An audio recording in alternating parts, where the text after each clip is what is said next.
Hey folks, Kilt-Man here, Kilt-Man at your services. How are you all? Hope you're all doing very, very well. I know I'm looking a bit wild and woolly, but the weather's pretty wild at the moment, so it's better to be woolly to combat it. Although, looking at my hair now, if I do this, look at this. What does that look like to you?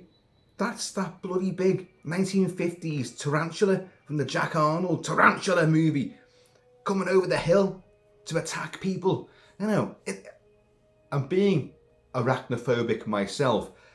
Growing a big spider out of my head isn't really a good move now, is it? But look at that though, isn't it? It's Shelob. Anyway, folks, today I'm sporting the McDonald tartan. That's the modern McDonald. I have a few variations of it, but it's a nice, vibrant, and pretty vivid and in-your-face sort of kilt. So, anyway, hope you're all doing very, very well. Well, we are now in the land of remakes, reboots, reimaginings, all over again. It just doesn't stop, does it? Whatever you've seen before in the past, someone's going to remake it again today. Oh, God. Now, I'm on record saying so many times now that I can't stand remakes, reboots, reimaginings, whatever you want to call them. All these harkbacks to usually the 80s, remaking something from that period, because it's got a guaranteed cult audience, so they know that it's got bums on the seats. Opening weekend, they're going to make some moolah. It's too easy, it's too lazy. And yet, in the last sort of 12 months or so, after despising so many of these things, there's been a few that I haven't minded. Plenty that have fallen by the wayside. Hellraiser, I'm looking at you. What a complete travesty you were. But things like the up-and-coming Highlander with Henry Cavill, that could be great. Highlander is one of my favourite movies, but it's a badly flawed movie at the same time. I've said this a lot. One day I will give it its full day in court and go through it with a fine-tooth comb. But I love it. It's an 80s pop video, but the story needs to be tweaked, properly worked out. So many elements didn't come together. It looked great, and we love it. Great one-liners, great quotes, great action, great characters, but it takes someone to come in and really streamline this, or give it more depth and get it to work in a coherent fashion so it could work. So I'm not against remakes at all. My favourite film of all time is The Thing. John Carpenter's The Thing. Now, it's actually technically not a remake, although everyone goes, oh, it's the remake of the Howard Hawks, Christian Nyby, 1951, The Thing from Another World. Well, in a certain mindset, yes it is, but it's actually its own original adaptation of John W. Campbell's classic novella, Who Goes There, from the 1930s. I've discussed this before, you guys know this. So The Thing, John Carpenter's The Thing, is not really a remake, and it's so far removed from what we got in the 1951 black and white first adaptation, which is completely far removed from the novella, whereas his film takes on the novella. So remakes, reboots, reimaginings. Another one popped into my mind. Bloody Texas Chainsaw Massacre. Oh, we got that last year as well. Jesus Christ. But yeah, we've got another one. Another two, in fact, another two.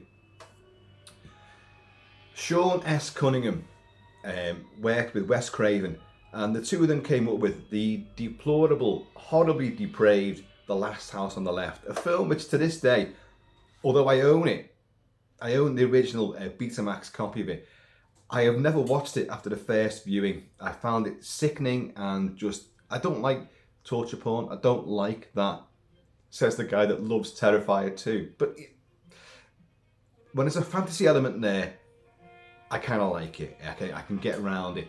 But stuff like The Last House on the Left, where two young girls are abducted, raped, tortured, abused, humiliated, and then murdered for 99% of the movie, and then the last sort of like segment of the film is the very swift vengeance of the parents of the girls when the killers contrive to arrive at their house.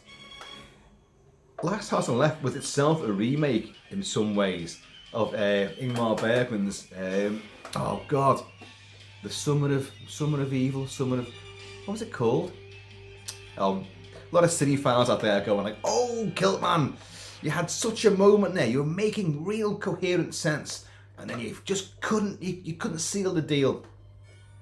Ingmar Bergman, Seal, The Seventh Seal. No, it wasn't that movie, but there was an original version of that, and Wes Craven and Sean S. Cunningham came up with The Last House on the Left, which was just a very sordid, exploitational, depraved, thriller, horror, torture porn movie. We know Wes Craven then moved on to The Hills of Eyes and A Nightmare on Elm Street and Scream and many others. Sean S. Cunningham also moved on, and what did he do? He created Friday the 13th. Way! Jason Voorhees. Except it wasn't Jason Voorhees then. It was his mum, Pamela Voorhees. But what a great movie it was, and spawned a huge franchise. And that ties into what's happening now with Sean S. Cunningham, because he's now, even though he's probably in his mid-70s, he is rebooting Friday the 13th. Yeah. Now, we knew this. Friday the 13th is never going to go away. It happens every year, so it's always going to be around. I think the last time we had Jason Voorhees on the big screen, it was about 14 years ago. So his intentions are to reboot Friday the 13th. Now, that goes in conjunction with Crystal Lake, which is the Peacock streaming service. They have got prepped and ready to go this sort of a prequel series, a TV series, about Pamela Voorhees, about the Mad Mummy of Jason, and that's going to be coming out fairly soon. There's a lot of twisted legal wranglings and copyright issues with Friday the 13th. Can you use Crystal Lake? Can you use Jason Voorhees? Can you use Pamela Voorhees? Can you have the hockey mask? All this sort of stuff. It's kind of getting ironed out. So Sean S. Cunningham has kind of, like, we're going to do our sort of reboot remake of Friday the 13th with Jason, big Jason, doing what Jason does best. Hacking, slicing, dicing, eviscerating, and just pulverising co-eds and horny counsellors beside an idyllic lake in the middle of beautiful woods. So that's going to come out. We're going to get that, as well as this TV show. So Jason's covered. But Sean Cunningham couldn't just stop there, could he? No, he wants to revisit, reboot, reimagine, remake another one of his movies. 1985's glorious horror comedy, House. Nothing to do with Hugh Laurie and any kind of medical drama. House. I reviewed it. I've given it a massive, massive thumbs up. 2 big thumbs up, in fact, because it's a great, great movie. And it came out at that time in sort of mid-80s, when you had loads of creature effects and all practical stuff, prosthetics, animatronics, puppetry. Things like, around this time that it came out, you had The Evil Dead 2, you had Reanimator, you had Return of the Living Dead, Fright Night, great horror comedies that towed the line. They had frights, they had shocks and humour and gags. They were funny, they were satirical, but they were great. At this time, you also had The Fly. That wasn't quite as funny, but it fit that era of the prosthetic effects. And it was just, each movie that came out, each horror genre movie came out, was pushing the boundaries of effects. But the likes of these movies, Monster Squad as well, another Fred Dekker one. And Fred Dekker wrote the script initially for House as well, if I remember rightly. And House was brilliant. I saw it at the Flicks. I got it straight away, day one when it came out on rental. I bought a copy, loved it. And the story was William Catt, the greatest American hero, Big Wednesday. William Catt plays Roger Cobb, a Vietnam veteran turned horror writer, estranged from his wife and his son, and he inherits the house from his auntie, this haunted house from his auntie, who has killed herself in the house. and unleashes, once he gets there, all sorts of slimy, goofy monsters, ghouls, goblins, all sorts of weird stuff. And there's things in the closet, there's garden utensils, what you call them, tools, scythes, spikes, pitchforks, axes, which come flying at him. There's severed hands, which, cause bedlam. There's a few severed hands around here, actually, you may have noticed. And he's trying to write a book which is not his normal sort of thing. He's a horror writer, but he's a Vietnam veteran, so he wants to write his memoirs, his autobiography, and his memories of his tours in Vietnam and the horrible things that happened there. And you've got his buddy in Nam, Big Ben, who looks a bit like that when he comes back from the grave, because Big Ben was a renegade, grunt, GI, and the two of them used to go in and destroy the VC, but sadly Big Ben gets killed, and Roger Cobb has to bug out and leave him while he gets horribly abused and tortured. He doesn't just die, he's captured and tortured. So when Roger gets to this house, suddenly all hell breaks loose. Demons and goblins and ghouls are assailing him from left, right and centre.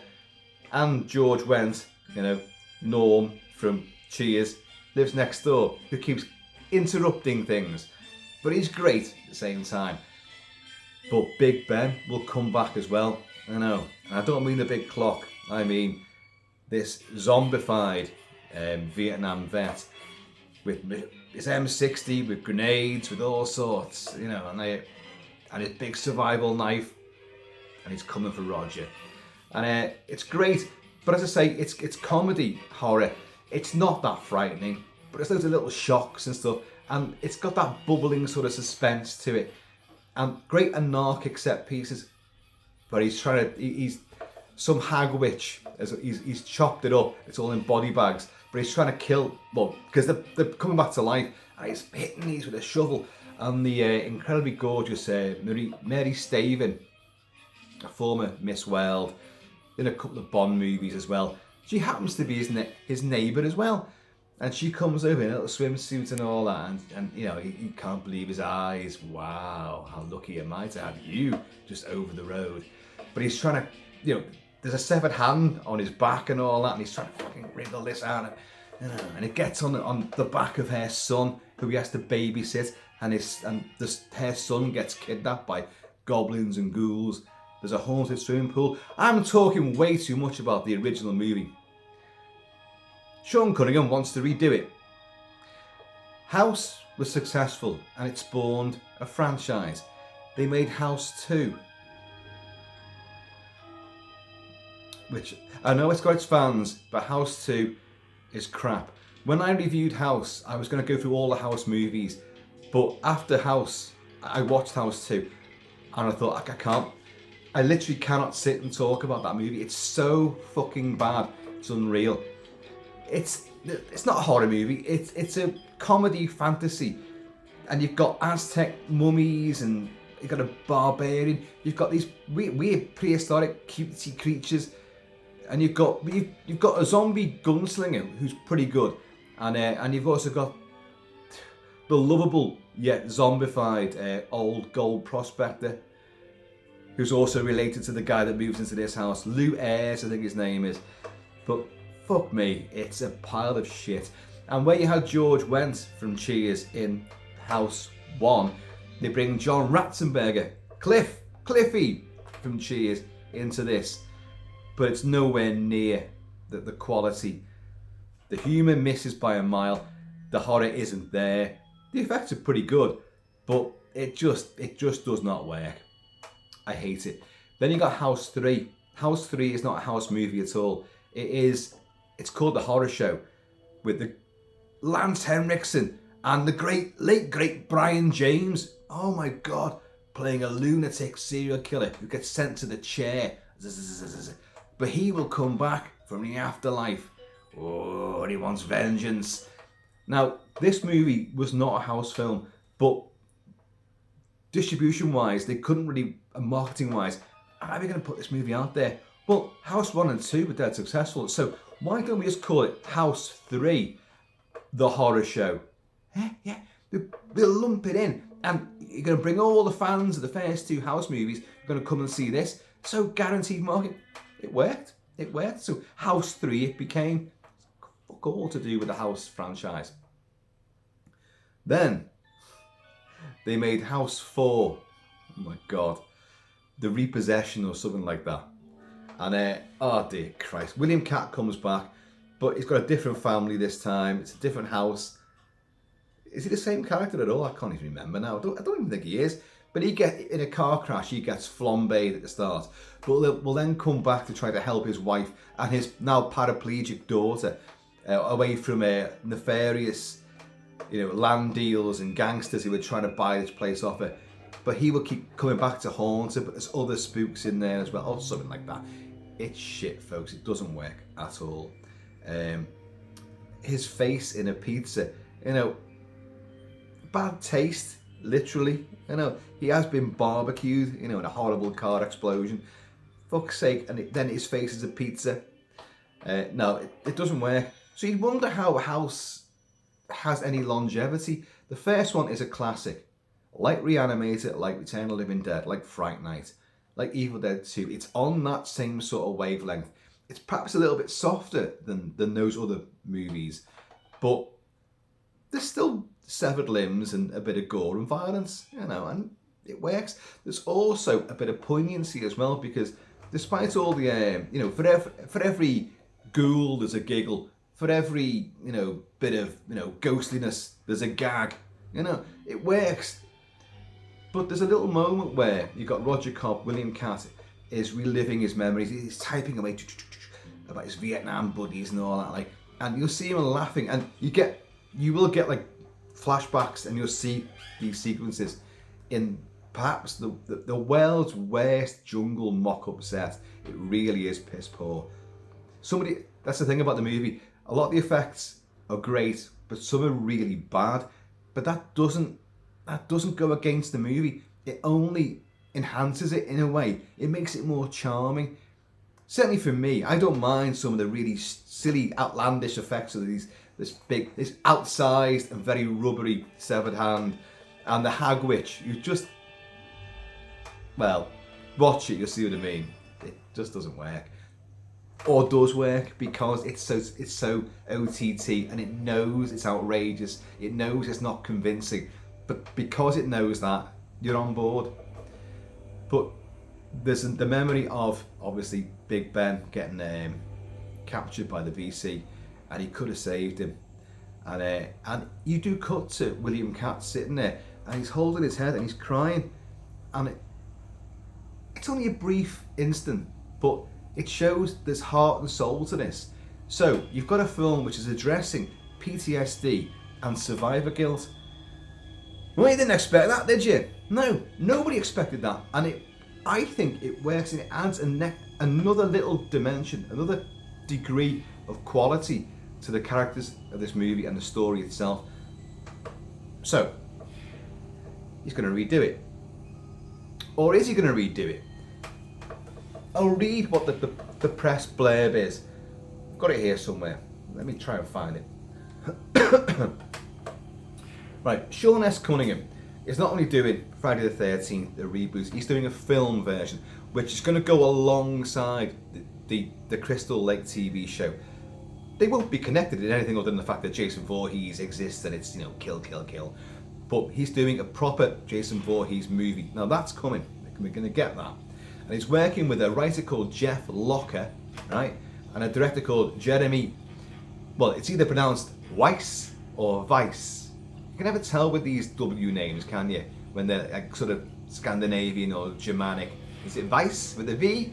Or Weiss with a W? I don't know. Right, so, and this is for A24 as well, and Peacock for the Friday the 13th. They've got another film called The Night Driver, which is they're working on as well, and it's taken them a long time to get this to, any kind of fruition, shall we say. Right, so they've all working together, and obviously whilst working on The Night Driver, they started talking about, what other movies can we do? Because this is going so well. at the writing stage. How about Friday the 13th? So yeah, we're going to do that. So that's how that became something, you know, on the conveyor belt.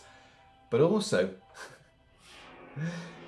right, and as for the house reboot, right, Locker, that's the writer, explains the plan is to reimagine the 1985 movie.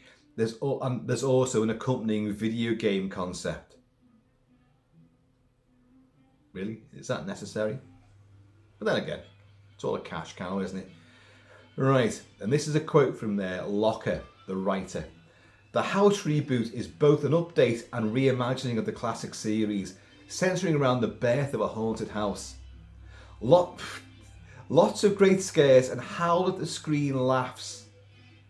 Plus, we're bringing back a few of your favourite monsters from the original for some really fun but equally terrifying kills. The original movie doesn't have many kills in it. It only has a couple of kills in it. But let's just analyse that little quote again there. The house reboot is both an update and reimagining of the classic series. It's not a classic series, it's one great movie, and then a loose, connected part 2, a completely disconnected part 3, and a completely worthless part 4, which takes in a character from the first movie, but he's basically been reinvented already. So it's not a classic series at all. It's one movie. So be honest, we're gonna reboot that, right?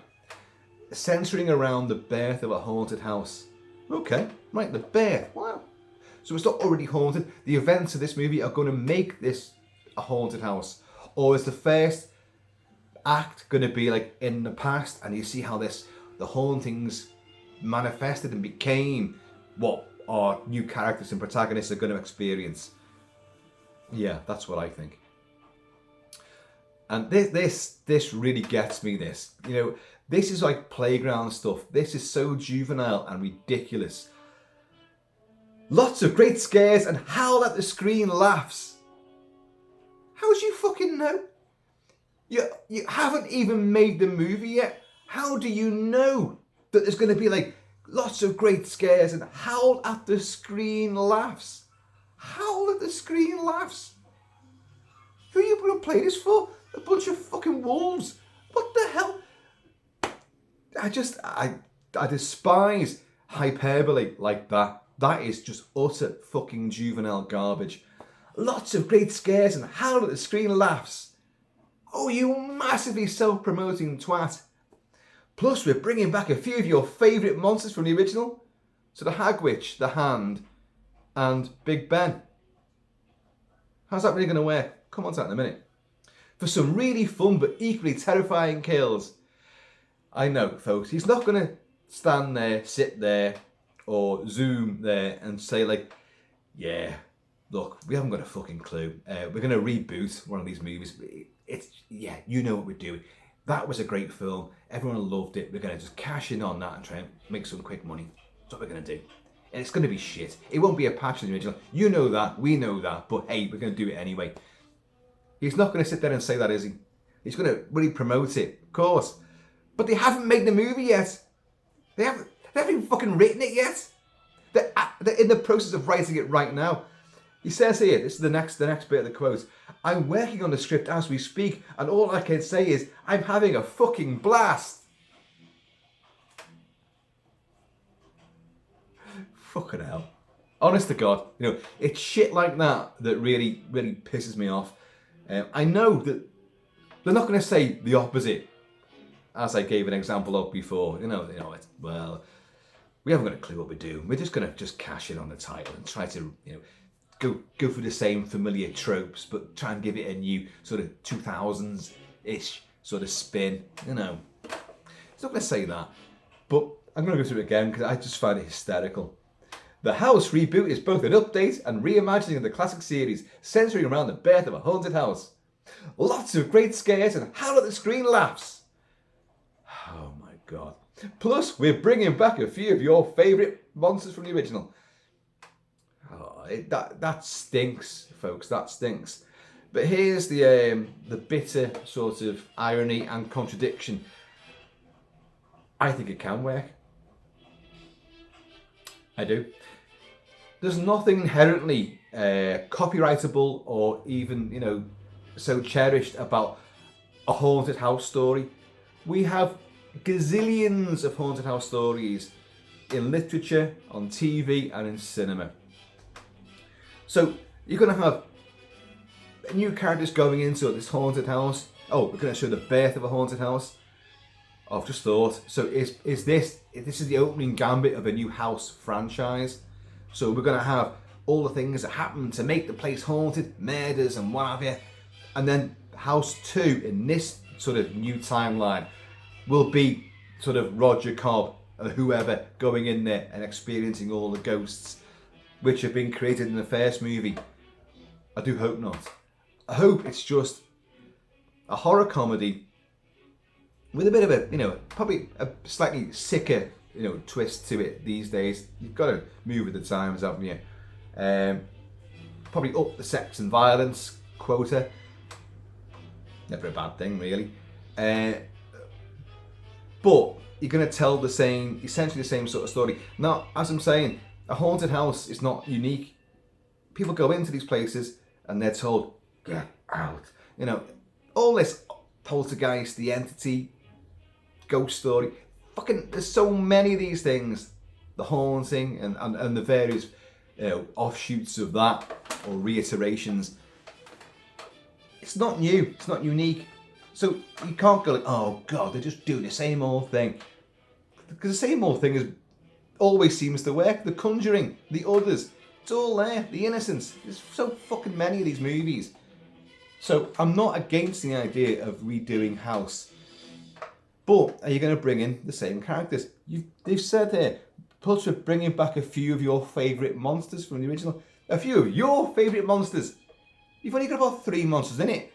So, you know, but clearly that guy. Now, is it going to be centred around Vietnam? I would have thought not. So if you're going to bring back a ghostly, zombified, vengeance-driven demon, is it going to be Afghanistan? Is that what it's going to be? Are you going to move with the times? It'll be Afghanistan. My money's on that. You're going to have, it'll be another wartime veteran who's moved in there, probably estranged from his family, or will become estranged from his family throughout the course of the movie, perhaps. But he's going to be haunted by the ghosts and demons of his own past, his own military wartime past. So you're going to see something like that, only probably with the desert camouflage on, you know, coming through. Or it's going to be Mr. Taliban. Mr. Taliban's coming for him through the haunted mirror, which is a different portal to back into the desert of Helmand province. But folks, I'm not against it. I know I'm really being disparaging here. Of course I am. It's my job. But this could work. This could actually work. I love the House movie originally. I love the character of Roger Cobb. I love William Catt. All the people who made that, Steve Miner directed it. And Steve Miner directed, what else did he direct? He did Friday the 13th Part 2 and 3. He did House, Lake Placid, Forever Young, with Mel Gibson, Halloween H2O.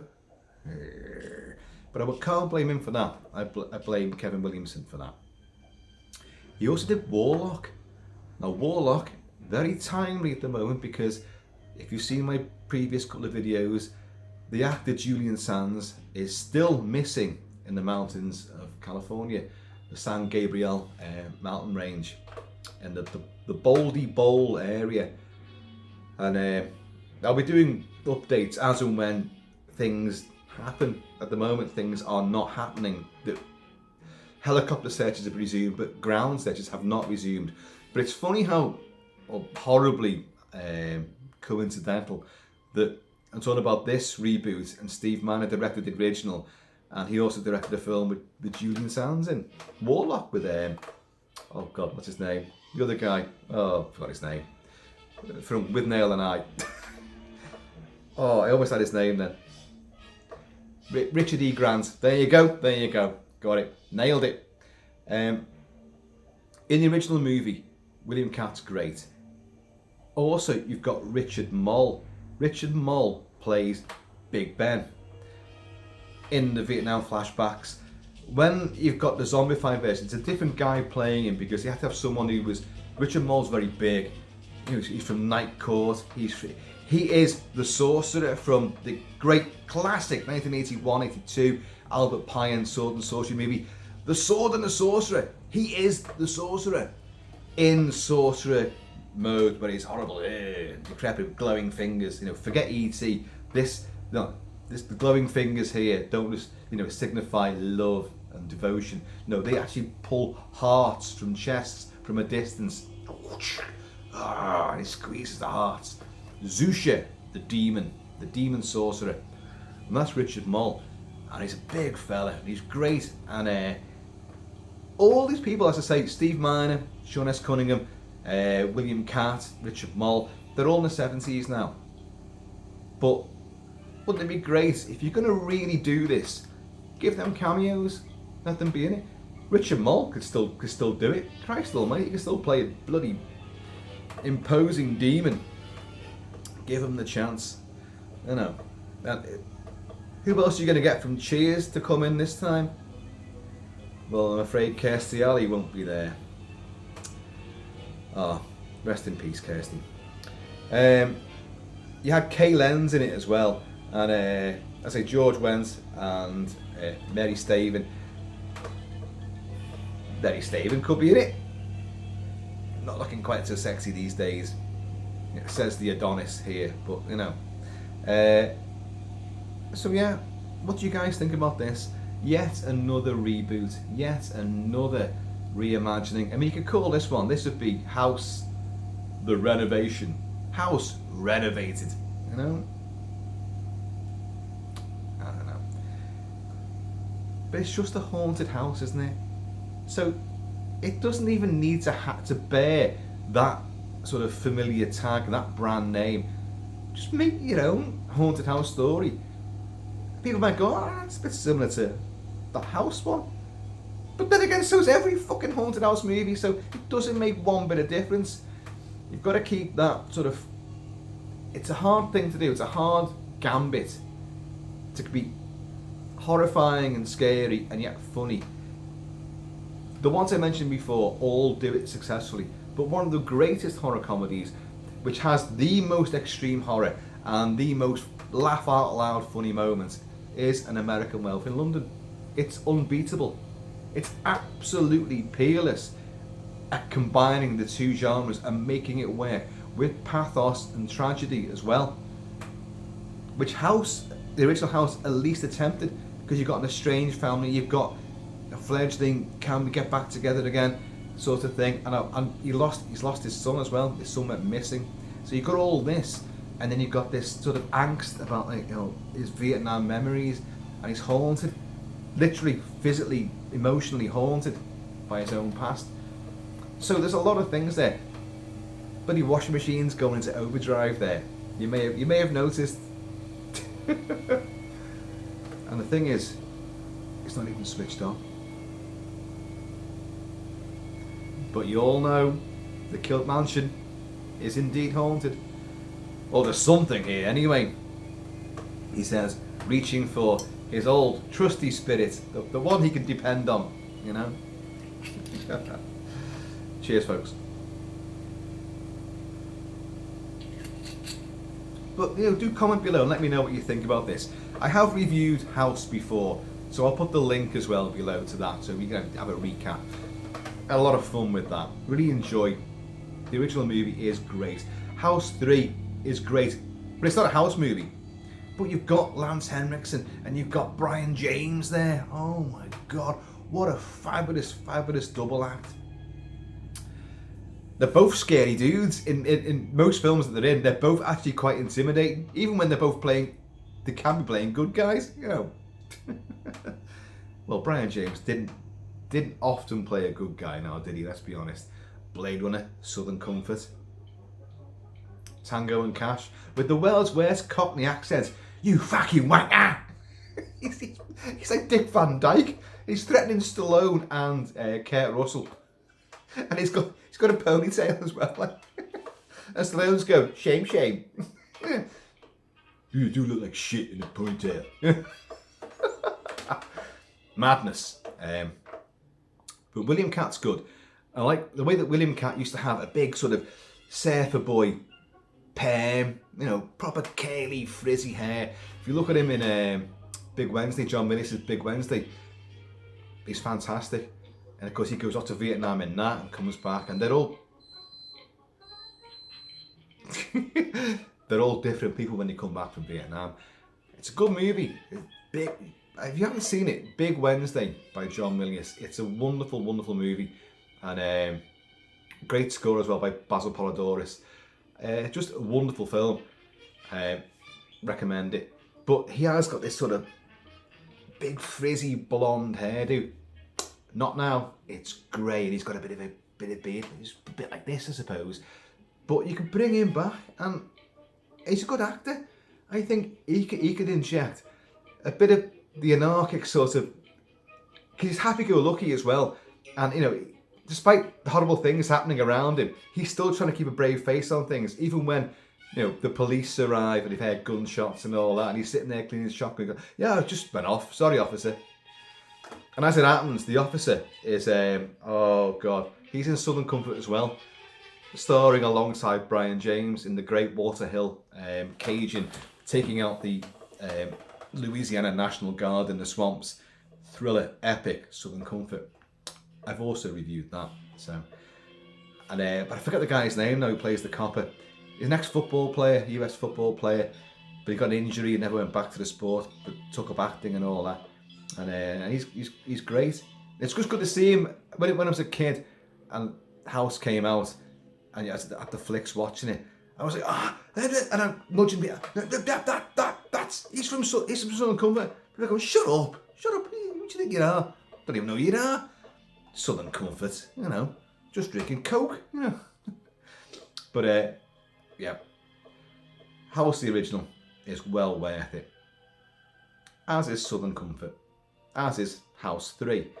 But House 2 and House 4, don't waste your time, folks. Do not waste your time. So let's hope they can evoke, if they're going to do this, because bear in mind, he's only writing it right now, and yet it has lots of great scares, he says about his own script, and howl at the screen laughs. It may yet, folks. But you can't say that when no one else has seen it at all, and you can't gauge, just because you think it's got howl at the screen laughs and great scares, doesn't mean the rest of the viewing population is going to think the same. Don't big yourself up until it's been aired. Just say, oh, we're aiming for this. We're aiming to try to capture the same flavour, just ramped up more. It's going to be more horrific, but it's also going to be funnier as well. We're trying to capture that tone and get it right. Just say that. You know, don't fucking, you know, pin gold medals on yourself, you know, straight away. Award yourself an Oscar. Don't do that. No one's seen it. You haven't fucking made it. You haven't cast it. No one knows who's going to be in it. Well, folks, there you go. That's almost 40 minutes of waffle about a film that hasn't even been made yet. It's fun. It's fun, folks. It's fun. But yeah, the reboot, reimagining, remaking, sequelizing, it goes on, and it will never stop. It will never, never stop. Serious. And hopefully this never stops either.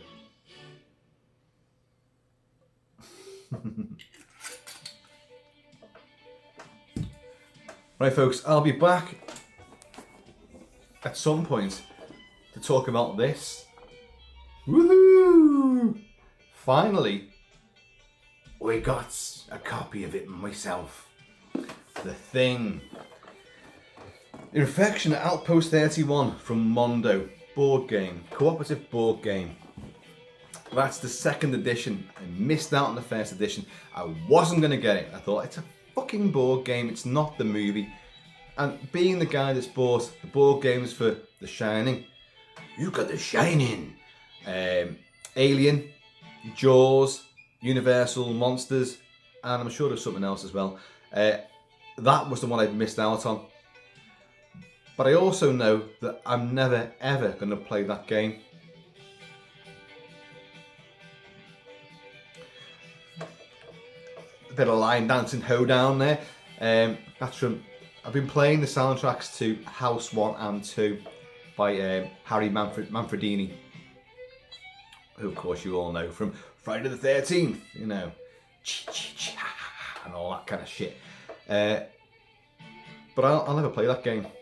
You need at least 4 people to play it, and the more, the better the game actually is. But in the Kilt Mansion, no one's going to fucking play that. Me and my son want to play it, but the rest of them aren't arsed. And I'll tell you what, the servants, you know, and all the Inuits, they took one look at that and they hightailed it. Oh, I'm not going there. We haven't seen them since. Took all the dogs with them as well. Left one dog. Roxy, the Wonder Husky dog, left her, but all she'll do is fucking eat it, you know. So I don't think we're ever going to play that game. But I'll do a little video on it and I'll show you what's what, the other bits, and we'll talk it through. And you know, I'll big it up. But you know, I can tell you right now, I'm never going to play that game. It'll just sit with all the other cinematic spin-off board games, which look great. And I know they're meant to be fantastic, but it's not going to happen. But if you're a collector and you're a massive, you know, completist, you've got to have these things, haven't you? So anyway, folks, I'm going to sign off from the big rambling sort of messy discourse here.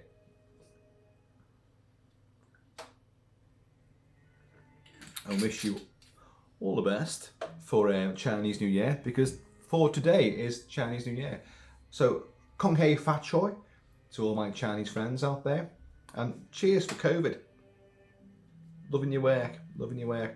I can't wait to see what you deliver to us next, you know. Anyway, I have been always Shabby Kilt-Man. Please, in the meantime, in this ever meandering, smorgasbord of topics in between time, please keep it Kilted, and I'm going to see you all at a house near you.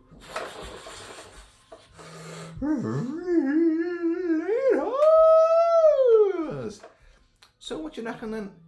Friday the 13th. Yeah? You want more Jason, don't you? Of course you do. TV show, Crystal Lake, and it's going to be about Pamela. But we know in that TV show, I've done videos on this, Jason is going to make an appearance in it at some point, where it's flash forwards or whatever, or just the son, Jason, doing strange, nefarious things, you know, in the background. But it's a prequel sort of thing. Do you really need all those details? Just let things lie. We know why his mum went mad. Vengeance for losing her son because they were making love. You know, and then she goes and kills anyone that makes love. And Kevin Bacon, just because he's Kevin Bacon, obviously. But you can see that you want to see more Jason. Bloody Michael Myers keeps coming back. Even though, spoiler alert, he's been ground and pulped in a big trash compactor mashing machine. Load of shit. But Michael will be back. You know that at some point. Scream's coming back again, you know. So we know all this. You can't leave these serial killers alone, can you? They're going to have to keep coming back and doing their old shtick all over again. And inevitably, you know, Jason comes back. But is House such a good idea? Just make your own thing. Make your own haunted house story. But no, we're going to bring back, you know, some of your favourite monsters from the original. What? Oh yeah, sorry, I did finish about 5 minutes ago. Yeah, you're right. Right, anyway, that's it. Signing off now. So, all that shit. House. Who needs it? You let me know.